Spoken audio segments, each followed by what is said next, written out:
அன்பான உறவுகளுக்கு வணக்கங்க. எல்லாரும் எப்படி இருக்கிறீங்க? இந்த பதிவில் நம்ம என்ன பார்க்க போகிறோம் அப்படின்னு பார்த்தீங்கன்னா, முதல் மனத்தை பற்றி தாங்க பார்க்க போகிறோம். என்ன கம்யூனிட்டி சேர்ந்தவங்க பார்க்க போகிறோம் அப்படின்னு பார்த்தீங்கன்னா, கொங்கு வேளாளர் கம்யூனிட்டி சேர்ந்தவங்க தாங்க நம்ம பார்க்க போகிறோம். அந்த அன்பு நண்பர் பேர் குறிப்பிட வேணாம்னு சொல்லியிருக்கிறாங்க.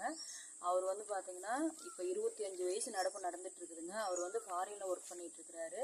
மாத சேலரி அப்படின்னு பார்த்தீங்கன்னா 2.5 லட்ச ரூபா வாங்கிட்டு இருக்காரு. அவரு ஒரு டிகிரி முடிச்சிருக்கிறாரு. அதே மாதிரி பார்த்தீங்க அப்படின்னா அவங்க கூட பிறந்த அக்கா ஒருத்தர் கல்யாணம் ஆயிடுச்சுங்க. அவருக்கு இன்னும் 3 ஏக்கரா காடு இருக்குது. ஒரு ஃப்ளாட் ஒன்று இருக்குங்க. அருமையான ஒரு மெத்த வீடு இருக்குது. அப்புறம் பார்த்தீங்கன்னா நவலடியான் தெய்வம் குலதெய்வம்னு பார்த்தீங்கன்னா நவலடியான் சாமி தான். அவங்களுக்கு பார்த்தீங்க அப்படின்னா அவங்க ராசி நட்சத்திரம்னு பார்த்தீங்கன்னா அவர் ராசி மீன ராசிங்க. நட்சத்திரம்னு பார்த்தீங்க அப்படின்னா பூரட்டாதி.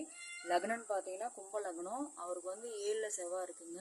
இந்த வரனை பற்றி இன்னும் மேலும் தகவல் பெறணும் அப்படின்னா நம்ம ஸ்க்ரீனில் தெரியுற நம்பர் கான்டாக்ட் பண்ணி மேலும் விவரங்களை தெரிஞ்சுக்கலாங்க. நன்றி, வணக்கம்.